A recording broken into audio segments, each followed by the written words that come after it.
Olivia Rodrigo is an artist who's always fascinated me. It's crazy to see how this Filipina theater kid has grown to go from High School Musical to flipping industry plant allegations and becoming one of the biggest artists in today's pop scene. You all know earworm songs like Driver's License, Good For You, Deja Vu, Traitor, Get Him Back, Bad Idea, right? And whether you like those songs or not, you're at least left with some sort of memorable perception of her. Mine was that, for the longest time, I never really understood the hype. I've been kind of on the fence when it comes to her music. She is a highly emotional vocalist and a songwriter who has strikingly quaint themes that resonate with the highly emotional girlies of Gen Z. And I'm sure some of you might have an issue with that. But I think it's very important to see that Olivia is an artist who unapologetically stays in her lane, fully embraces it, and those who get it really love her for it. But I always saw that as a big problem for my enjoyment, because in her case, what her music brings to the table is the most bizarre when it comes to gray areas like obsession and emotional duality, which leads me to never want to go back to listening to her work. I always thought that the songs were something I shouldn't engage with, though I do find that a bit baffling, because I was literally able to appreciate artists like Ari, like Billy, like Charlie, like Chaperone. They've all left their mark on today's pop scene and have had similar levels of success and fanfare as a result. So maybe some part of me should have liked Olivia Rodrigo. Then again, that was technically still in the sophomore stage of her career. Even I knew at the time the best was yet to come. I posted about her newest project, You Seem Pretty Sad for a Girl So In Love, questioning if people really liked it that much, if people really thought that it was that much better than Guts. I asked that as someone who wasn't really that impressed with the singles. I thought that Drop Dead was a fairly good song, but I did think it was a bit of a downgrade from where we were with Guts. I think that the aggression that Guts brought to the table was how I always defined my enjoyment of Olivia's music. She tried to go for a more new wave synth pop feel, very similar to Chaperone, which makes sense because her protege Dan Nigro produced this. Though I thought the execution was a little bit disappointing, and it wasn't that big of an emphatic shift for me to like it as the lead single of this album. Then she went ahead and dropped The Cure, and everybody went crazy for it. I go, okay, she's really leaning into a more laid back and ominous vibe, and she's really leveling up her introspection game. This is what this album should sound like. I really hope she builds on these types of concepts, and I'm curious to see how that'll sound on a full-length project. She got me.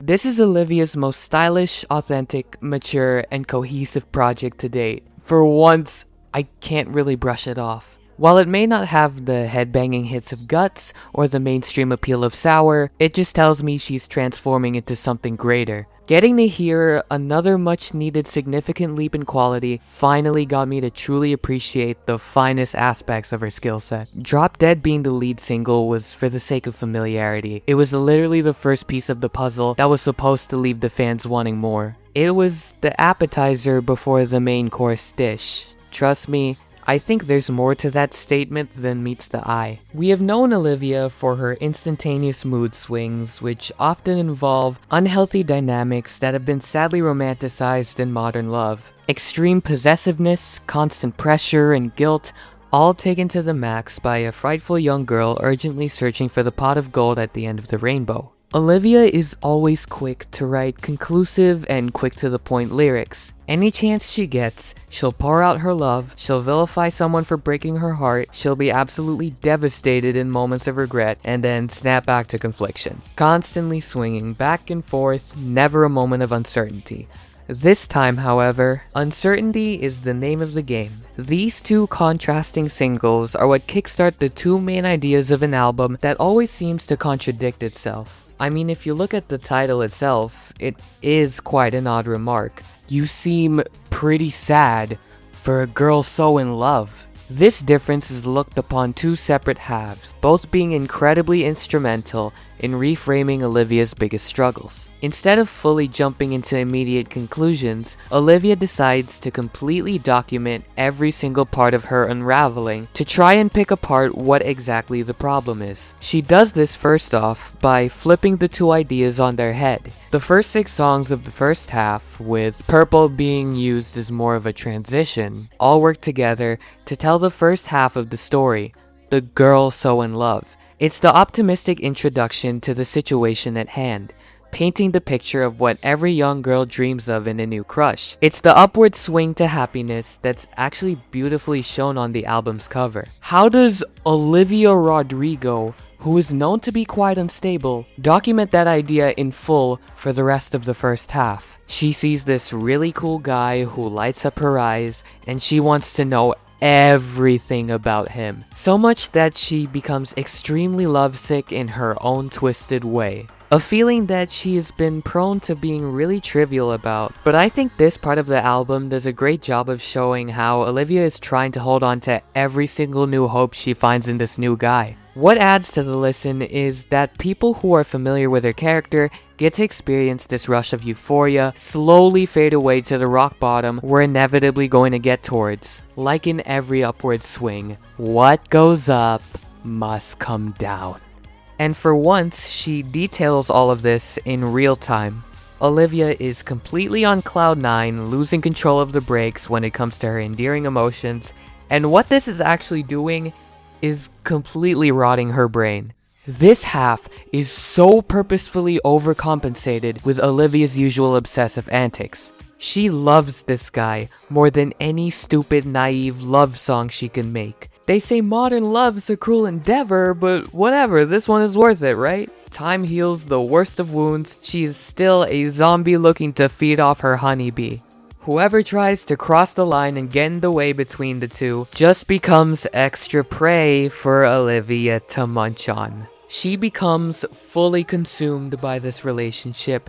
She doesn't want anything to change. Both of their worlds revolve around each other. She got what she wanted. And realizes she's still not happy. I look at Stupid Song, Maggots for Brains, and Purple, right? They're all cool standalones, and I wouldn't call them the best songs on the album, though I can't overlook how those songs help showcase the little cracks in Olivia's character. Cause for all this happiness to happen to her, and to assume everything would be fine, is outrageous. Which brings us to the second half of this album, You Seem Pretty Sad. And as we continue the story, right now, this romance only seems like a match made in heaven. But if you're familiar with who exactly we're dealing with, you get a sense of deja vu. Any relationship with Olivia Rodrigo will unfortunately always fall flat on its face. Because she's always been the sick one. Why is she still always so sad for a girl so in love? Which makes you wonder, can this sickness ever be cured? I can see why Olivia is so proud she wrote this song, cause it shows how she's completely revitalized the long old narrative that people have been so critical of her for. She said it herself, this is the thesis statement of this entire project, and it might be the most important song she's ever written. She completely picks apart the heightened emotions in the 3 songs I mentioned earlier to give herself the biggest reality check. The game she has played with guys for so long, trying to cover up her insecurities, tallying up similar girls to compare herself to, all these stupid toxic songs she writes to try and play hero ball with herself. It's all destroyed her. It's turned her into a cancer. It doesn't matter how comforting this love may feel for Olivia. It will never be the cure. I'm telling y'all, listening to this song within the context of the album genuinely left me speechless. I was almost certain I'd find it overly cheesy, but somehow I didn't. Like, I'm still getting chills just thinking about that vocal performance during the chorus. That contrast between utter numbness and then the intense dread poured out when she realizes that the poison in her mind has become nothing else but an integral part of her. It's a lethal affliction that has ruined every relationship she's been a part of. It was in that moment that I understood this epiphany is what the past 5 years of her career have been leading up to. I never thought that I would put a Song of the Year contender label on an Olivia Rodrigo song. In 2026, she's earned it. This song genuinely changed the way I view Olivia's entire career. I think that the thing this album accomplished that I am most proud of is when Olivia's heart breaks, there's no longer a sense of main character syndrome. That's been a big reason why I've never been able to really appreciate her previous works. Imagine my relief when I finally get to see Olivia writing songs like Begged, like Less, and like Cigarette Smoke. The growth from being a moody teenager to a level-headed adult changes your perspective on things you thought you were more straightforward when you were younger. This is what Olivia said in an interview about Begged. I think that's the difference between an album like Sour and this album. When you're in a relationship that's deeper, and you're older and it's more nuanced, it's less like, fuck you for doing this to me. I think that song was like, oh, this happened because I set this up and you fell short, but you never promised that you were gonna do it. It's definitely a more nuanced take than I feel like I had the emotional capacity to write about before.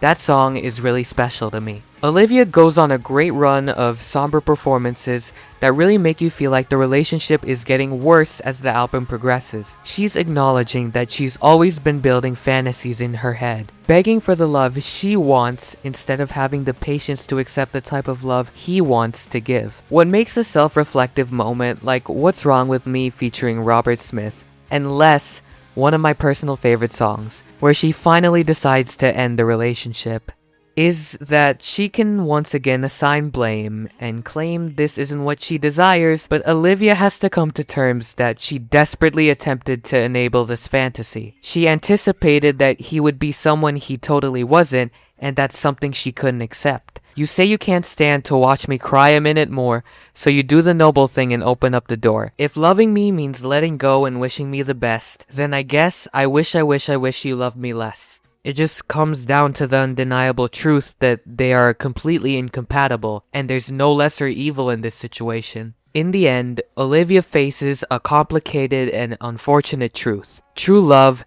cannot thrive on mere potential. You can't simply compel someone to be your honeybee.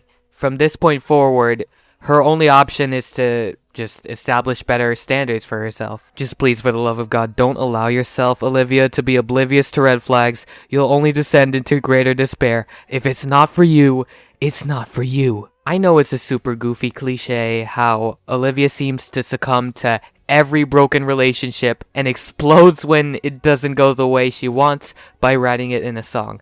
I know, it's a touchy topic. People just like to disassociate from it all.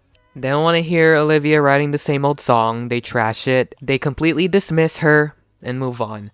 But, I don't know, I always had a tiny bit of hope that she could make a project that would change this reception. And sure enough, we got it. You Seem Pretty Sad for a Girl So In Love is really good. I can look past some of the usual quirky lyrics, cause that's just how Olivia wants to write.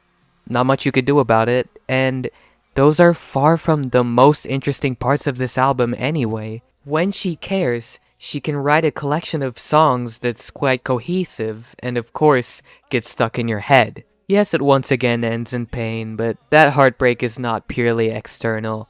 Olivia keeps getting her heart broken, cause she does it to herself. And for once, she finally decided to examine the fatal flaws that have made her who she is today. And it's quite sad. But what do you know? It's a cruel world out there. One that's full of poison everywhere. One that we still can't find a cure for. So yeah, here I was, not expecting a lot from this Olivia Rodrigo project. It ended up being a really good listen, blew my expectations out the water. Now all of a sudden, I don't hate Olivia Rodrigo. I'm glad I can finally give her props where it's due. She stepped up her game and made her best project. I'm looking forward to seeing how this album ages. I know this is going to be a staple listen in the summer of 2026. It's a really big W for mainstream pop. If you're new here, join the Discord. We're only 5 members away from reaching 100. Subscribe, leave a like, comment, and share. Thank you guys for watching. I'll see you next time. Take care.